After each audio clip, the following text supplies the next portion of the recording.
Radhe Radhe everyone, welcome back to another study vlog. I hope you all are doing well and your preparation is going great. So without further delay, let's start today's video. तो आज के सुबह की शुरुआत होती है quants के साथ। तो मैं आज उठी थी 7:30 के आसपास, मतलब 10-15 मिनट कम था 7:30 होने में। तो उसके बाद फिर मैं बैठ गई थी क्वांट्स का लेक्चर अटेंड करने एंड लाइव मैं अटेंड कर रही थी। तो क्वांट्स का मोस्टली लेक्चर होता है वो मैं लाइव ही अटेंड करती हूँ।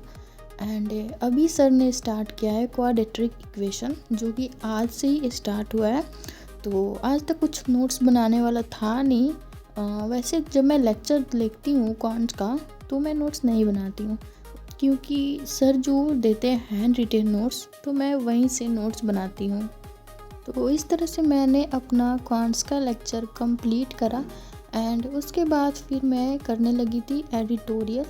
तो एडिटोरियल मैं निमिषा मैम के यूट्यूब चैनल से करती हूँ। निमिषा मैम जो पढ़ाती हैं तो वहाँ से मैं एडिटोरियल करती हूँ। एंड मुझे एक कमेंट आया था कि आरआरबी क्लर्क के एग्ज़ाम के रिगार्डिंग बताने के लिए कि मतलब क्या होता है RRB clerk exam, age limit वगैरह, सिलेबस सब कुछ।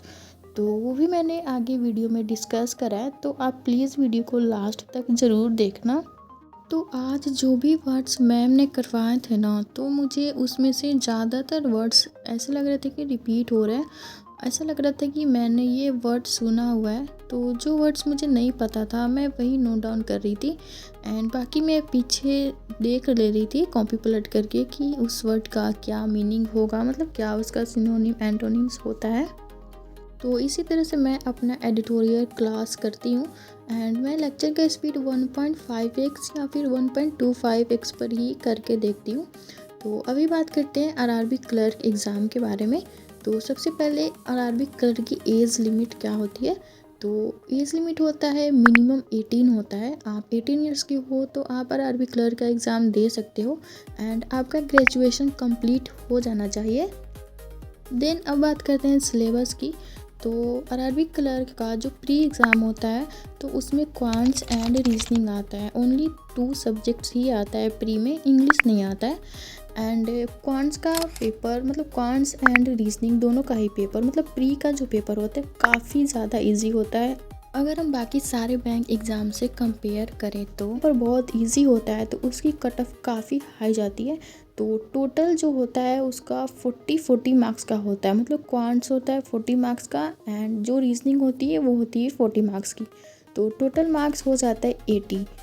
तो फुल पेपर हो जाता है हमारा 80 मार्क्स का एंड कट ऑफ जाती है 75-76, मतलब आउट ऑफ 80 आउट ऑफ 80 भी जाती है कभी कभी, क्योंकि पेपर का लेवल काफ़ी इजी होता है। तो सारे लोग ही क्वेश्चन अटेम्प्ट करके आ जाते हैं, तो इस वजह से कट ऑफ काफ़ी ज़्यादा हाई चली जाती है। एंड एक ये भी होता है कि क्लर्क पेपर में आप एक भी क्वेश्चन स्किप नहीं कर सकते हो। तो अभी मैं कर रही थी यहाँ पे क्वांट्स का क्वेश्चन प्रैक्टिस। तो जो मैंने बैच परचेज़ किया है तो उसमें सिंप्लीफिकेशन के पीडीएफ मिलते हैं, मतलब सारे चैप्टर के पीडीएफ मिलते हैं प्रैक्टिस करने के लिए। तो यहाँ पे अब हमारा सिंप्लीफिकेशन का एक प्रैक्टिस मिला है, तो जिसमें 500 के आसपास क्वेश्चन थे। तो सर ने बोला है कि इस वीकेंड तक सारे क्वेश्चन कंप्लीट हो जाने चाहिए, देन उसके बाद वो और सारी पीडीएफ शेयर करेंगे।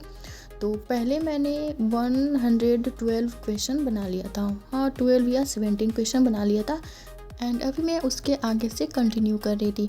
तो आज मैंने टोटल 250 क्वेश्चन बनाए हैं। तो अभी बात करेंगे क्लर्क, आरआरबी क्लर्क का मेंस एग्ज़ाम का सिलेबस क्या होता है। तो मेंस में हमारा सिलेबस आता है क्वांट्स, रीजनिंग, उसके बाद हो जाता है हिंदी या इंग्लिश। वहाँ पे ऑप्शन रहता है कि आपको इंग्लिश लेना है या फिर हिंदी सब्जेक्ट लेना है। तो अगर आप इंग्लिश बैकग्राउंड से नहीं हो तो आप हिंदी भी ले सकते हो।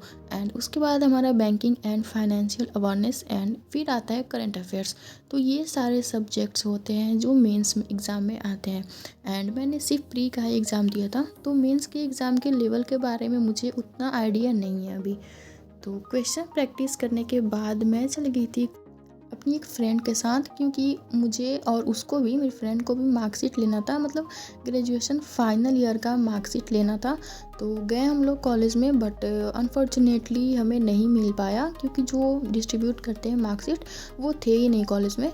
तो आधे टाइम हम अपना खाते पीते घर वापस आ गए। एंड घर वापस आने के बाद मैं सो गई थी और उसके बाद सीधा मैं शाम में उठती हूँ। तो शाम में उठने के बाद मैंने स्टार्ट किया था रीजनिंग का लेक्चर लेना। तो यहाँ पे सर ने ब्लड रिलेशन स्टार्ट करा था, तो ये मैं रिकॉर्डेड लेक्चर ही अटेंड कर रही थी। तो रीजनिंग का लेक्चर कंप्लीट करने के बाद मैंने डिनर बनाया था एंड डिनर करने के बाद मैंने स्टार्ट किया था परफेक्शन का क्लास करना। तो आज का परफेक्शन यूट्यूब पे हो रहा था।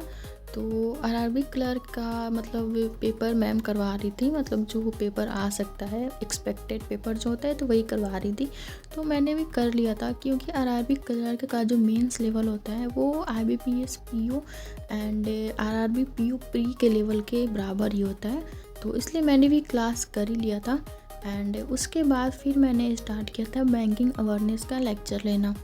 तो बैंकिंग अवेयरनेस का लेक्चर मैंने स्टार्ट किया लेना एंड लेक्चर के साथ साथ मैं नोट्स भी बनाती हूँ बैंकिंग अवेयरनेस का।